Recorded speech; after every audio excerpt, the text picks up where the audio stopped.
Hey everyone. So in this video, we're going to get at the idea of how Latin nouns work, right? How do nouns work in Latin? It's a very basic question with a pretty tricky answer, right? Some of it is simple, some of it's not, but it's an important question that you have to understand pretty much at the beginning of your Latin journey. You really want to understand how nouns work because it's such a critical part of the language, and it is a little bit different from English if that's your first language, right? It's going to be something that you need to kind of get past and work around and really understand what's happening so that you can dive into this language and do your best to be able to translate it.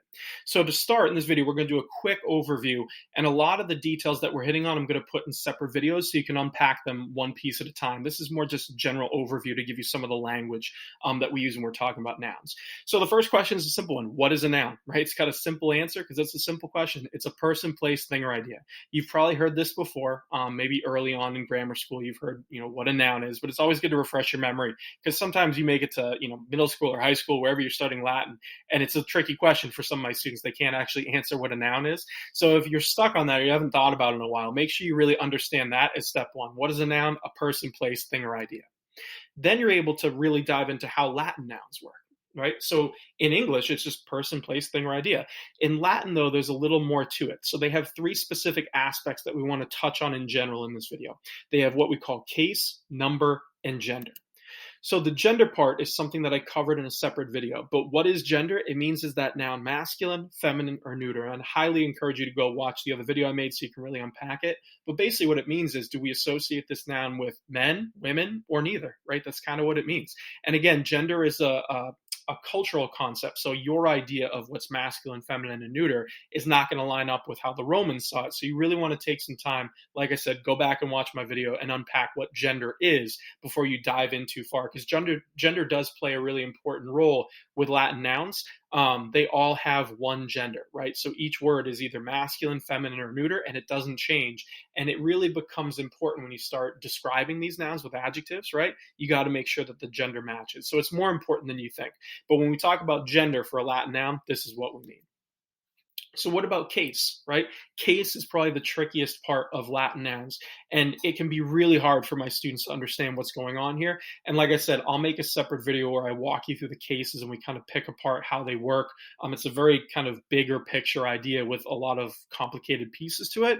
But in general, the idea is kind of straightforward. A case in Latin is just how that noun is being used in a sentence, right? How's it being used? Is it a subject? If it is, it's got a particular spelling. So the cases in Latin have specific endings. So the way a noun is spelled will be different depending on how it's being used in the sentence. So I know that's a little tricky because it seems very foreign to us. If English is your first language, you really don't do this. But once you dive into Latin, it's something you really need to understand or else you're going to be confused. And it's something you'll start with right on day one of learning Latin. You'll get a look at the cases and you'll see how they work in sentences. So it's really important that you really dive into it and take some time to make sure that you understand. The six cases that we always refer to in Latin are nominative, genitive, dative, accusative, ablative, and vocative. So there's one more called the locative that we'll deal with when the time comes. These are sort of the six main ones that you really want to have a good grasp of, particularly when you're starting Latin, right?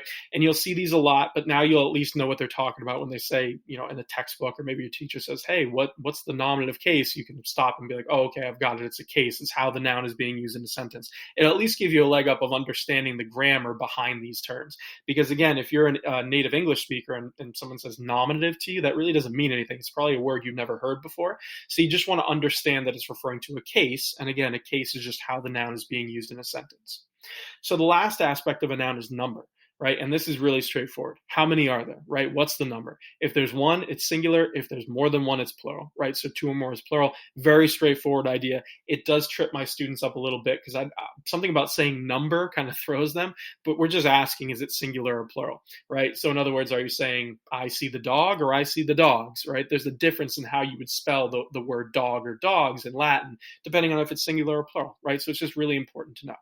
So this all ties into one giant chart that you're going to see a lot. This is sort of a copy of it that I use in my classes, but we organize all the Latin nouns into 5 groups, which you call declensions. And again, I'll put a separate video about that.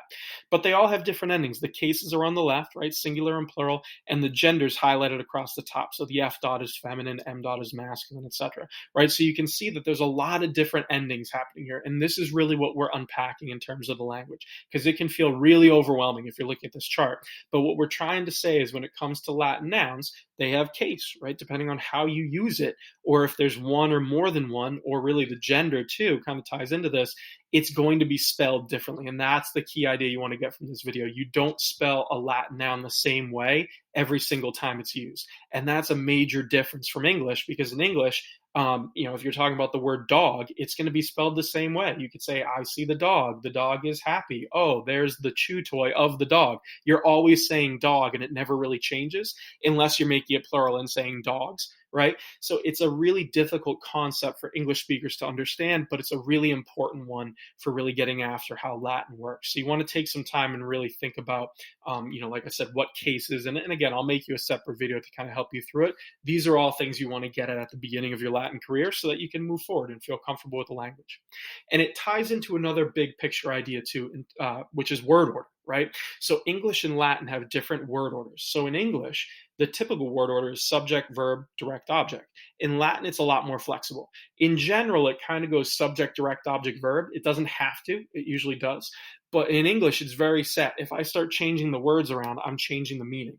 So in other words, there's a difference between saying, the dog sees the boy and the boy sees the dog, right? Those mean two different things. All I did was change the word order. And when you move dog to the beginning of the sentence, it becomes the subject. And when I put dog at the end of that sentence or after the verb, it becomes the direct object. That's how English works. It's a very set word order. And if you start messing with it, you're not really going to make sense. In Latin, the word order is a lot more flexible. So you can actually see it here. So I know we haven't really covered the cases or the endings so much in this video, but you have 6 sentences here, right? They all involve Cornelius, a puellam, and the verb outed, right? So if you look at them, I've moved the words around in every single sentence. So the word order is different in all 6 of these. So the trick here is, even though I've moved the word order around, the meaning rather has not changed. These all mean the exact same thing. Every one of these sentences says Cornelius hears the girl. And the reason it means that is because of how Latin nouns work and the cases and the endings and kind of everything we've been hitting at here. When you spell the word Cornelius with a US ending, right, Cornelius, it means he is the subject. He has to be doing something. In this case, he's doing outed. He's hearing. That's the verb, the action that he's doing. Puellam here is a direct object because of that am ending. So the girl is not doing anything. Something is happening to the girl. That's what the am ending means. So if you were a native Latin speaker, you would hear the ending on these, on the nouns and the verb too, and you would know immediately what's going on. It wouldn't matter where you put the words, right? It might sound weird when you start playing with them a lot and you're kind of emphasizing different things, but in general, the meaning really wouldn't change because the endings haven't changed. And that's what we're getting at, and what a key thing, a key difference between English and Latin in terms of nouns. That's it, right? The way you spell the word changes depending on what you're doing. And the way we spell a word really has to do with those 3 aspects: case, number, and gender. So it's really important that you understand that. And it all ties into translation, right? So there's really no one best way to translate Latin. Please don't let anyone tell you there is. I know there's a lot of debate about it. There's not. There's a lot of different ways you can approach this language because it's a language and people do it differently, right? Think about your own native language. For most of you, I'm sure it's English. There's a lot of different ways you can speak English. Different slang comes in, right? Even word order a little bit, I guess. And, you're still understood and you are still technically speaking English. Same thing here. There's no one best way to do Latin. The way that I always tell my students to do it, the way I would recommend, is that you read it left to right, just like you would English, right? Treat it like a language. Some teachers will tell you to kind of think of it more like a puzzle. I personally don't love that approach, but do what you have to do. Some people like to think of it as a puzzle, and they'll hunt for the subject and then look for their verb and then look for a direct object and kind of put all the puzzle pieces together. I personally think if you do that, you're making it more complicated than it needs to be. But again, there's no one right or wrong way. I would just encourage you to at least try the method I'm telling you here of speaking the language out loud and reading it aloud from left to right. When you do that, you're going to catch a lot of the verb endings. And you're also going to, the endings in general, verbs and nouns. But you're also going to hear the language for what it is, right? Particularly when you get into original Latin and you're reading, Latin authors, they've written this language in a very specific way. So I think it's kind of important that you read it that way and understand it for what it is, right? Don't turn it into a puzzle. It's a language. You should treat it that way. So again, all this ties into the idea of nouns and how they work.